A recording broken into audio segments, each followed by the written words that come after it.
What's going on, everybody? So here we are. I'm about to head off to Bahrain. Got a long flight ahead of me. So the first flight is from Seattle to Amsterdam. Is about 9.5 hours, 10 hours, I think.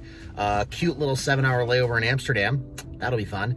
And then on my way down to Bahrain from there, which I think is another like 7-hour flight. So long day of travel.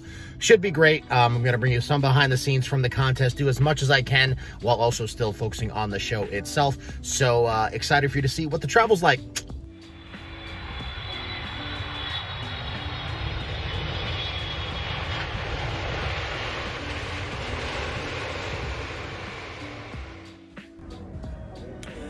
Alrighty, what's going on, everybody? So we are here in Amsterdam. My hair is crazy. I've been awake for way too long.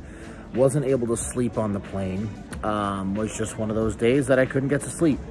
So we're here at the layover. Have about 5 more hours of this layover here in Amsterdam. The flight was pretty good. It was kind of sketchy when I got to the airport in Seattle.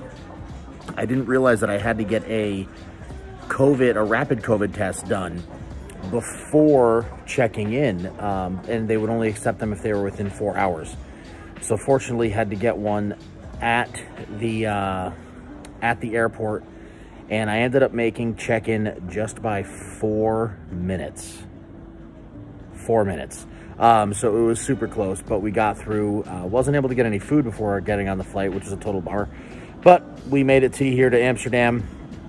Again, have like another 5 hours left of this layover, and then another 6.5 hour flight down to Bahrain, where I'll get there and I will sleep for a long time and try to relax and get ready to compete on Saturday. I'm going to keep you all up to date on what's going on throughout the weekend.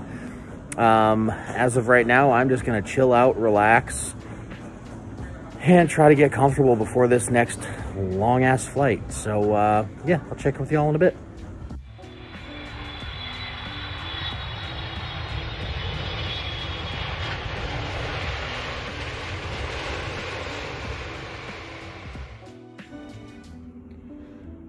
So we are here, made it to Bahrain. Gonna get into the room, see what it looks like.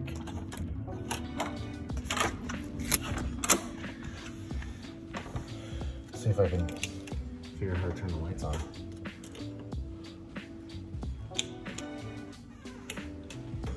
No. So here we are, the hotel. Bathroom's pretty bougie. It's got a bidet. Don't think I'll use that. I don't know how to. Nice big shower. Looks like this is all storage. What up? Whole wall of closets. Then we come into the room. Pretty sweet.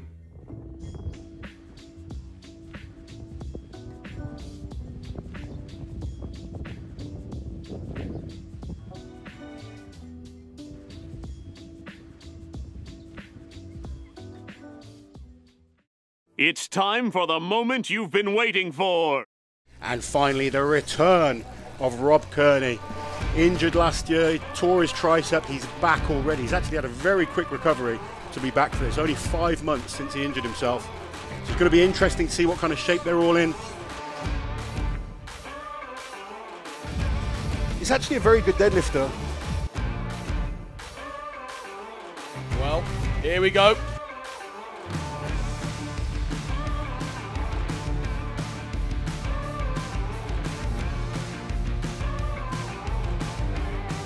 I think going with the tights there is a smart move. You get that smoother friction on the legs. Oh, look how quickly that was by Rob.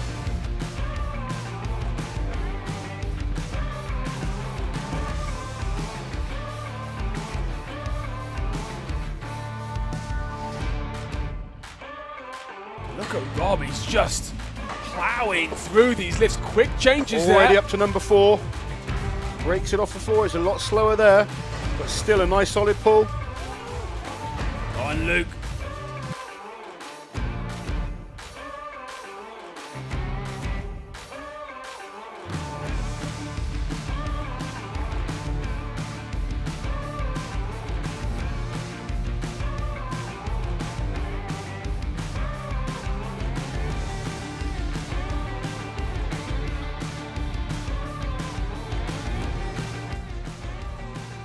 Rob Kearney, I've had the opportunity to talk to him quite a bit during this trip. A real charismatic individual. He wants to make you smile, he wants you to be happy. And even if it means he's going to put himself through hell to do it, he's happy to put himself through it.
Here we go. There we see that power through the legs, the drive through from Kearney. Racks up one, quick to the second. Well, there's Kearney two in 12 seconds. Solid. Remember, you've got to control this. Terry Holland watching very closely. You must control the dumbbell on the way down. Again, there's interpretations to that. And it seems like Kearney is. The referee's looking for that arm to be fully locked out, under control. Then he'll get the down signal. Rob Kearney looking very solid.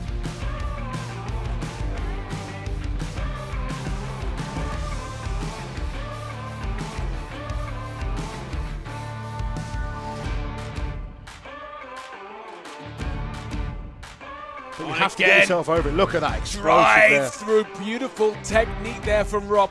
Asking for the time, 10 seconds left. Can he get another rep in here? One more rep will be good. He's set nicely, he's got to get it in position, then punch it overhead, locked out.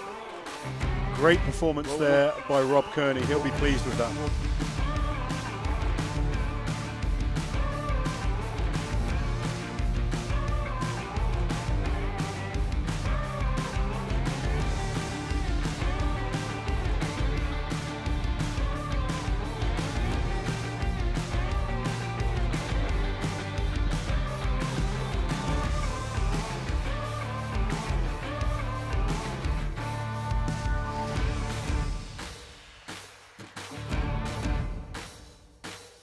Here's Rob Kearney. Last year voted the strongest man pound for pound in the world, trying to hoist it up, but it's Luke Stortman gets that Tom on. shield. And look at the interesting technique there from Rob. This is interesting. On the shoulder, again, he knows he's got to get these implements high to get it on. He's not the tallest man, Rob. Look at him, he's getting it high on his chest. This is the way to do it. He can dump it straight onto the platform. It's going to be close in terms of and he's times. done it. We'll wait for the time, but the Oak has done all three. Stoltman really do rule the roost on these lifting events. Lift and carry, sorry. Unfortunately, Rob is not a tall man. His wingspan is much, much shorter than the likes of Luke or Tom. You can see he's trying to turn the shield sideways to make it thinner. Remember, he's coming back from a devastating tricep injury. Doesn't want to re-injure himself, trying to negotiate that awkward shield.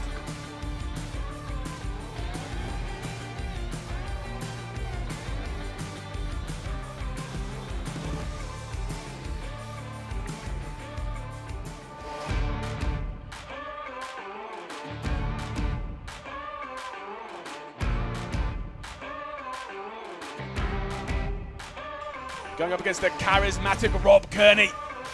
The hand shouldn't be affected as much because he's got the tacky on. It sticks to the forearms. Well, Kearney's looking smooth here. Again, not one of the tallest athletes here. It's a high platform, but he's bouncing it on. Kearney just recently hit a PR in training on the Atlas Stones, so he's feeling confident on them.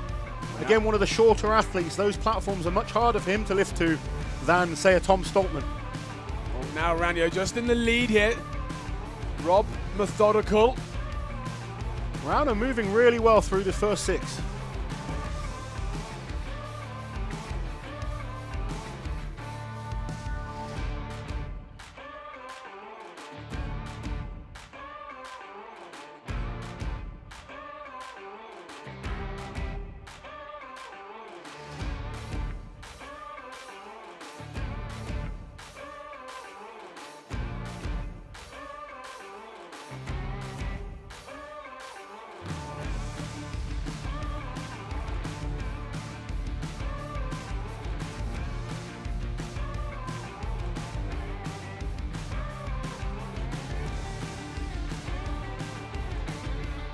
can see they're absolutely fatigued now. It's been a very, very fast-paced contest. These guys are used to maybe a 6-hour show. To get everything done in 3 hours, there's no time to recover.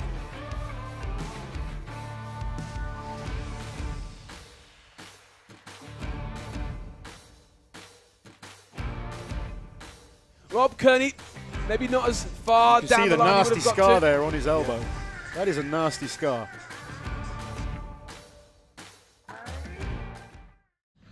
Yo, what's going on, everybody? So, a little bit of a rundown of the show. It went okay, I guess is the best way to put it, you know. I ended up finishing in 12th place, so not a great performance, but I didn't take last on an event, and I didn't take last in the contest. So I'll take a win with my first show back. You know, coming back from this injury in about 5 months certainly was quick. My body feels it right now.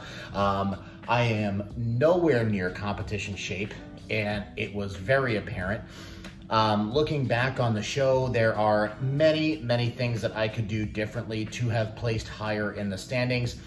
But in all honesty, I wasn't ready to really push it to that next level and really hit that next gear, simply because I didn't know how my tricep would respond to doing 5 events in 3 hours, and they were pretty darn heavy.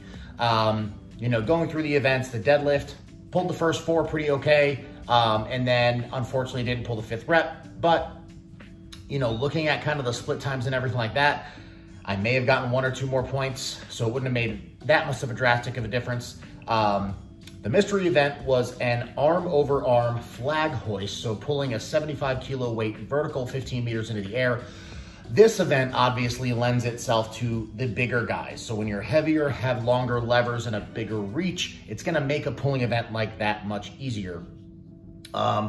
So I struggled a little bit there, but again, didn't finish last, so I'm happy with that. The dumbbell clean and press went okay. I ended up hitting 6 reps. The presses all felt easy. I just couldn't breathe. You know, being out of shape really paid a toll this weekend. Moving on to the medley, you know, the tire stone and the shield carry. So the tire, I should have practiced in familiarization, but I didn't. I figured it'd be a little bit easier than it was, so I had a little bit of a stumble when I was picking it up. The stone slipped out of my hands a little bit on the pick. And then when I got to the shield, it was really big. So if you notice how most of the guys were picking up the shield, they were reaching over the edges of it to these 2 little hooks and getting their fingers in there to lift it up off the ground. Well, with my wingspan, I couldn't do that. So I was trying to figure out a bunch of different ways to do it. When I got up to the implement during the event, I went for the pick and struggled a little bit, finally got it to my lap, and then as I went to adjust it, it pulled forward a little bit on my left side, and I felt a little bit of a pull on my tricep. That's why I simply just dropped it. I said, nope, we're not gonna go any further. We're not gonna try it again. There's no point in really me pushing that implement. And then finally onto stones, ran into a problem I didn't think would happen. It got a little bit too chilly here in Bahrain. So my tacky was actually a little bit too cold to really be effective. That's why I only loaded 7 stones. Was really hoping to load at least 9, possibly all 10, especially after loading the 530 pound, 241 kilo stone at my gym last week. But with the weather being a little bit chilly, my tacky pretty much, I loaded the first 3 stones and I barely had any tacky left on my forearms. Had some globs on the backs of my hand and used that all up by the 7th stone. And when I tried the 8th, it was just sliding out of my hands. So definitely, you know, wasn't a great contest for me, was nowhere near perfect, but overall, I'm really not upset about it.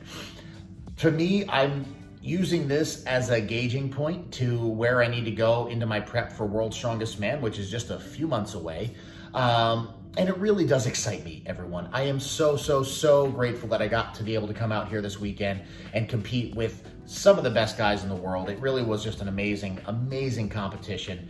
And to see my friends for the first time in so long was so great. I missed everybody so much, and to be able to spend the weekend with them was just absolutely fantastic. So this gives me a really great lead in to World's Strongest Man to see what I can do differently, how I can you know, kind of ramp everything up and get in better shape and really start pushing the training going into Worlds. I am very excited about my training for Worlds, mainly because, as you all know, I have Derek Poundstone coaching me. I have Nathan Payton coming on. He's been doing my nutrition this year.